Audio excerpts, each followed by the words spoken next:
శుక్లాంబరధరం విష్ణుం శశివర్ణం చతుర్భుజం ప్రసన్నవదనం ధ్యాయేత్ సర్వవిఘ్నోపశాంతయేత్. గురు బ్రహ్మ గురు విష్ణు గురుదేవో మహేశ్వర గురు సాక్షాత్ పరం బ్రహ్మ తస్మై శ్రీ గురవే నమః. ఆపదాం పహర్తారాం దాతారాం సర్వసంపదాం లోకాభిరామం శ్రీరామం భూయో భూయో నమామ్యహం. శ్రీరామ రామ రామేతి రమే రామే మనోరమే సహస్రనామ తత్తుల్యం రామనామ వరాననే. నారాయణం నమస్కృత్య నరం చైవ నరోత్తమం దేవీం సరస్వతీం వ్యాసం తతో జయముదీరయేత్. హారి వివోం. పరమేశ్వర స్వరూపమైన శ్రోతలకు వందనములు వందనములు వందనములు. శ్రీ కైవల్య పదంబుజేరుటకునై చింతించెదన్ లోకరక్షైకారంభకు భక్తపాలన కళా సంరంభకున్ దానవోద్రేక స్తంభకు కేళిలోల విలస దృగ్జాల సంభూత నానా కంజాత భవాండ కుంభకు మహానందాంగన డింబకున్.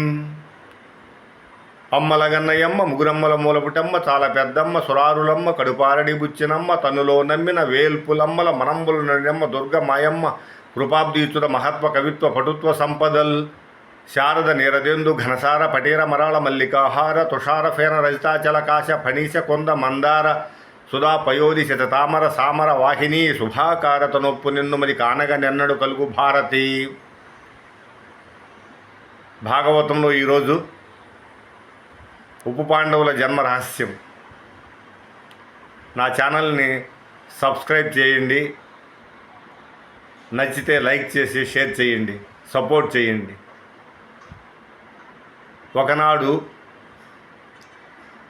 ఇంద్రుడు సభ తీర్చి ఉండగా ఆ సభలో సప్త ఋషులు కశ్యప మహర్షి, అత్రి మహర్షి, భరద్వాజ మహర్షి, గౌతమ మహర్షి, వశిష్ఠ, విశ్వామిత్ర, జమదగ్ని మహర్షులు అక్కడ ఆశీనులై ఉండగా అక్కడ దేవముని నారదులు, పర్వతుడు,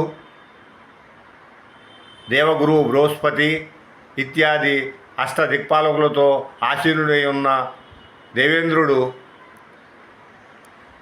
ఒక ప్రశ్న సంధించాడు. 14 లోకాల్లో సత్యవంతుడు ఎవరైనా ఉన్నారా అని. అప్పుడు సూర్యవంశపు గురువు వశిష్ఠుడు లేచి అయోధ్యానగరాధీశుడు హరిశ్చంద్రుడు సత్యవంతుడని ఆయన సమర్థించారు. అప్పుడు విశ్వామిత్రుడు ఆయన సత్యవంతుడు కాదు అని నేను నిరూపిస్తాను, నాకు 1 ఏడాది పాటు సమయం ఇవ్వమని అడిగారు. అప్పుడు దేవేంద్రుడు అక్కడుండే అందరూ కూడా సమర్థిస్తారు. ఆ విధంగా విశ్వామిత్రుడు హరిశ్చంద్రుడి దగ్గరికి వెళ్ళి అతని సామ్రాజ్యాన్నంతా హరించి అతన్ని కట్టుబట్టలతో అడవుల పాలు చేస్తారు. అన్ని ఇక్కట్లు కష్టాలు పెడతారన్నమాట. అప్పుడు విశ్వదేవతలు 5 మంది వారు నోరు పారేసుకొని విశ్వామిత్రుడి పట్ల అపచారం చేస్తారు, విశ్వామిత్రుడిని తోలనాడతారు. దాన్ని కోపించిన విశ్వామిత్రుడు విశ్వదేవతల కోళ్ళకి శాపం పెడతారు, మీరు భూలోకంలో మానవులుగా జన్మించండి అని. అప్పుడు ఆ విశ్వదేవతలు మమ్మల్ని అనుగ్రహించమని ప్రాధేయపడతారు.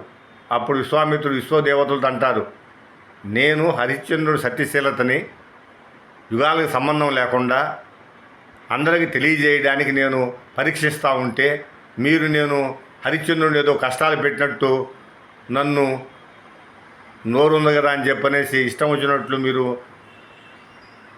తోలనాడారు, కాబట్టి మీరు శిక్ష అనుభవించవలసిందే అని చెప్పి అంటారు. అప్పుడు వాళ్ళు పశ్చాత్తాపడితే అప్పుడు విశ్వామిత్రుడు శాప విమోచనం చెప్తాడనమాట. మీరు భూలోకంలో ఆ ద్రౌపదీదేవికి ఉప పాండవులుగా జన్మించి తదుపరి 1 రాత్రిలో అశ్వత్థామ చేతిలో మీరు హతులయ్యి మళ్ళీ మీరు విశ్వదేవతలుగా వెళతారని చెప్పని విశ్వామిత్రుడు ఆశీర్వదిస్తారు. ఈ విధంగా ఉప పాండవులు ఆ ద్రౌపదీదేవి గర్భంలో జన్మించి ఒక్క రాత్రిలో అశ్వత్థామ చేతిలో హతులవుతారనమాట. ఆ తర్వాత గర్భశోకంతో ఏడుస్తూ ఉన్న ఆ ద్రౌపదీదేవి దగ్గర ప్రతిజ్ఞ చేస్తాడు అర్జునుడు.